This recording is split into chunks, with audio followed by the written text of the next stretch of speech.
The story of human evolution used to be a simple, lonely tale of one species gradually evolving into another, but archaic human specimens from Asia may be rewriting the out-of-Africa story of human evolution. For example, Dali man is an archaic Homo sapiens or late Homo erectus species that existed in the late mid-Pleistocene era. The specimen, which was found in 1978 in China, includes a fully petrified human cranium, and is East Asia's most complete cranium from that historical period. However, the skull's dating is debatable. While uranium series dating of ox teeth from the same site yielded a date of 209,000 years ago, it is unclear if the hominid cranium and the ox teeth belong from the same epoch. A recent study employed a variety of methodologies to arrive at an age estimate of around 260,000 years ago. The out-of-Africa hypothesis, which holds that modern humans originated in Africa and spread out from there, is now disputed by the out-of-Asia and multi-regional ideas. Chinese paleoanthropologists often use the multi-regional hypothesis, which holds that local archaic populations interbred with the founders of modern humans. Meanwhile, Peking man went from the center of human evolutionary beginnings to a dead offshoot. The Dali cranium is intriguing to modern scientists because it may be a well-preserved specimen of archaic Homo sapiens, and combines characteristics of Homo sapiens and Homo erectus. The features of the face and skull, however, are different from those of European Neanderthals and earlier hominids discovered in Petrolona cave in Greece and Atapuerca in Spain. Chinese anthropologists have combined Dali man with every skull from the late Middle Pleistocene, but dropped the name Homo sapiens daliensis. This led to the term archaic Homo sapiens being used frequently to describe these specimens. The Dali man and his East Asian contemporaries have been assumed by some to be the mysterious Denisovans, since the genetic code of an unidentified human species from Denisova Cave, Siberia was sequenced in 2010. However, this cannot be confirmed, because Denisovans can only be identified from DNA and lack any diagnostic anatomical features. In terms of morphology, Neanderthals and other archaic females resemble modern females more closely than Neanderthals and other archaic males resemble modern males. This is because of the effeminization of modern males, who have much lower testosterone levels than their ancient counterparts. In contrast to the Homo erectus skull or globular skull of modern humans, the skull is low and long, albeit the back end is rounded. It does have a strong sagittal keel, which is a characteristic of Homo erectus, but not contemporary humans. An excessively low forehead results from the brain appearing to have been positioned primarily behind the face. The cranial capacity is thought to be 1,120 cubic centimeters, which is lower than that of a modern human and higher than that of a Homo erectus. The cranium's base is less robust than in Homo erectus, and the dense neck muscle attachment is absent from the posterior edge. The tympanic plate is thin and foreshortened, comparable to modern humans, as opposed to the characteristic tubular form seen in Homo erectus. The Dali skull also doesn't have the pinched appearance between the face and the cranial vault like Homo erectus skulls do. In actual fact, it has some similarities to the African Bodo cranium, aka Homo bodoensis, considered by some anthropologists to be an archaic Homo sapiens. The face has broad brow ridges on top. Instead of being straight bars like those on the Peking man skull, the ridges over each eye are curved. More structurally, the curve resembles the brow ridges of ancient European and African humans than modern humans. And again, a strange combination of characteristics: the nasal bone is flattened and the cheekbones are delicate. The upper jaw has been broken and shifted upwards during fossilization, giving the cranium the impression of having a very short face. The face's overall measurements, if it were rebuilt, presumably match those of the Jinniushan woman's skull. Anthropologists initially classified the cranium as a transitional morph between Peking man Homo erectus and the European Neanderthals from the late Middle Pleistocene. However, they later came to the conclusion that it is a morph that exists between Homo erectus and modern humans, giving it the name Homo sapiens daliensis. To confuse the designation even more, the designation Homo heidelbergensis, which was mostly given to diverse Middle Pleistocene African and European specimens, is regaining prominence. Additionally, Some writers included Dali man and other contemporary East Asian remains in this category. For Middle Pleistocene East Asian specimens, anthropologists have more recently advocated bringing back the designation Homo heidelbergensis daliensis. I am constantly striving to broaden my research interests by reading new books. Last Ape Standing, Sapiens, and Who We Are and How We Got Here are among the works I plan to read this year. 2023 is the year to become the person you want to be, and Blinkist is here to help in just 15 minutes. Blinkist is an app that allows you to understand the most important things from over 5,500 nonfiction books and podcasts, and can help you achieve your goals by providing personalized content and exclusive personality-driven experiences. Whether you want to be a better parent, a better communicator, a more savvy investor, or any other personal goal you can think of, with curated collections and expert-led guides, Blinkist will help you create a roadmap to becoming a better version of yourself. Blinkist Connect is a new feature that allows any Blinkist premium subscription to be shared by 2 accounts at no extra charge. This feature allows you to add a second account to your plan, and your friend's account will gain full premium access to Blinkist. I have a special offer for my audience. Get a 25% discount on Blinkist Premium and get 2 memberships for the price of 1. Start your free 7-day trial by clicking my exclusive link in the video description. Furthermore, a late Middle Pleistocene skull from Harbin, in northern China, served as the foundation for the creation of another new species, Homo longi, by Chinese paleoanthropologists. They rejected the Dali man and contemporary East Asian specimens, but hypothesized that Denisovans might be related to Homo longi. They instead advised resurrecting Homo daliensis to accommodate these specimens.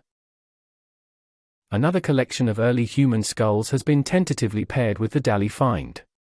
Maba man, a partial skull from Guangdong, China, that dates to between 120,000 and 140,000 years ago, displays the same general forehead features. The same group appears to be represented by a fragmentary female skeleton with a skull from Jinniushan, which is distinguished by a very robust skull cap but a less robust skull base. The Namathos skull from India, which has a single sturdy cranial vault, may represent the group's 4th member. It is still being debated whether the Denisovan hominin, which was first identified by a very sturdy finger bone discovered in the Altai Mountains in Russia, and to which the discovery of a partial mandible in the Baixia karst cave on the Tibetan Plateau in China was later added, could be related to the Dali people. DNA analysis reveals that the Denisovans have mitochondrial DNA, which links them to a very significant split in the human phylogeny. The mandible and Denisovans are most closely related to Neanderthals, according to current research, based on ancient protein and DNA analysis. In contrast to Homo heidelbergensis or other more recent splits, this would make DNA from Homo erectus. However, the nuclear DNA research suggests that the Neanderthals and Homo sapiens are members of the same sister group. Therefore, it's probable that the early humans in Asia were a mix of Neanderthal ancestors, and a population of erectus that was already common in the region.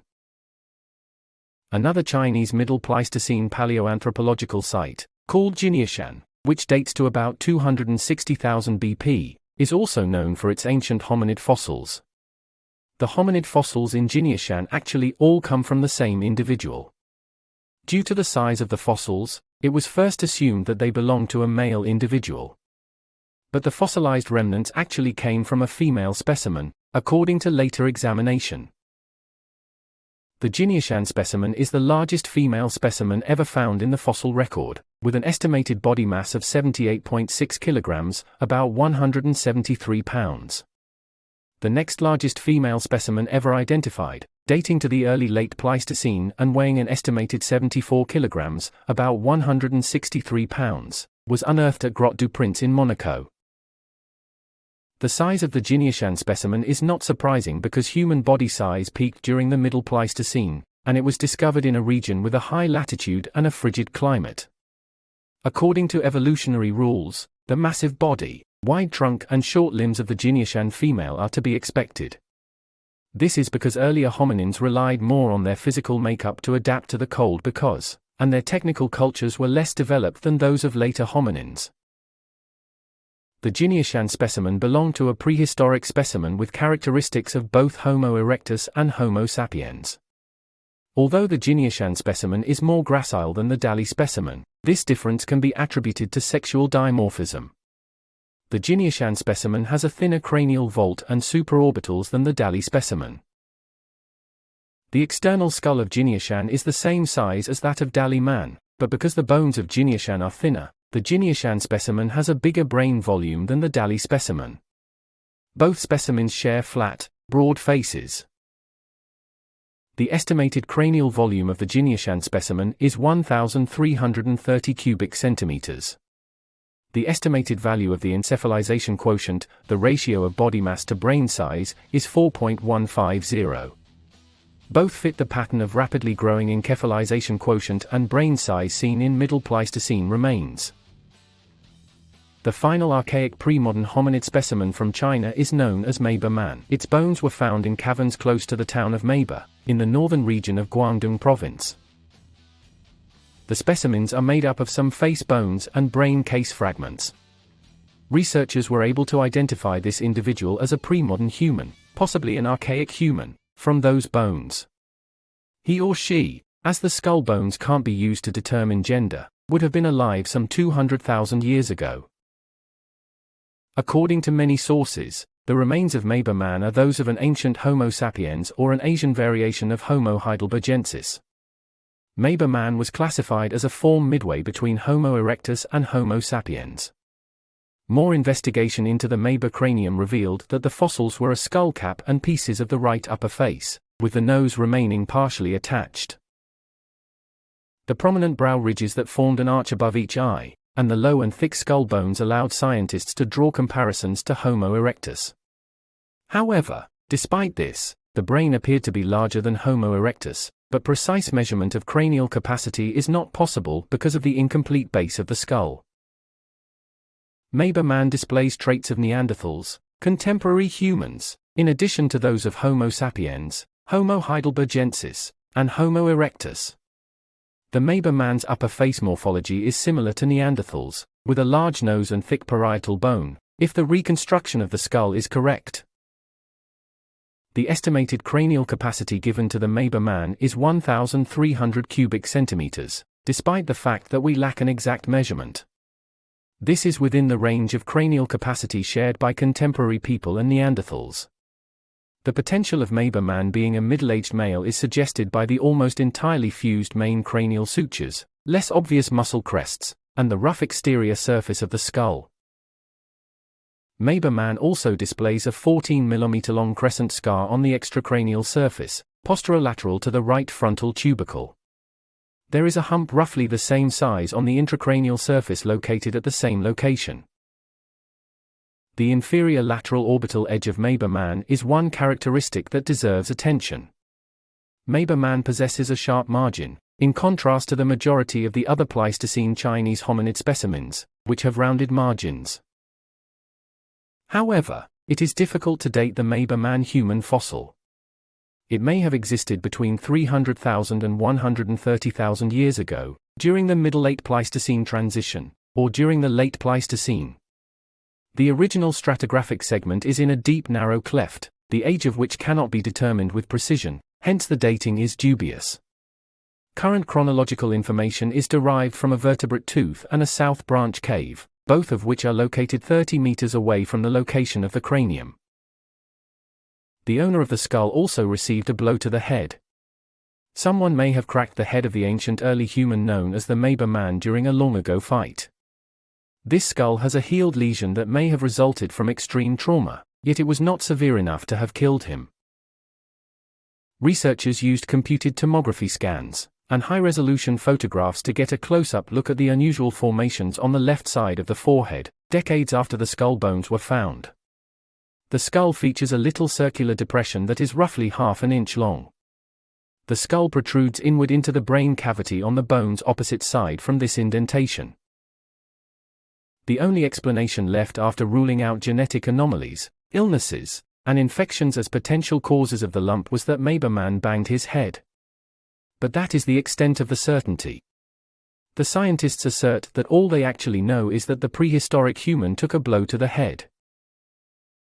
What ultimately led to the injury becomes much more speculative. Did someone pick up something during a fight with someone else and smack them in the head with it? It might have been another hominid, based on the size of the indentation and the force required to create such a wound.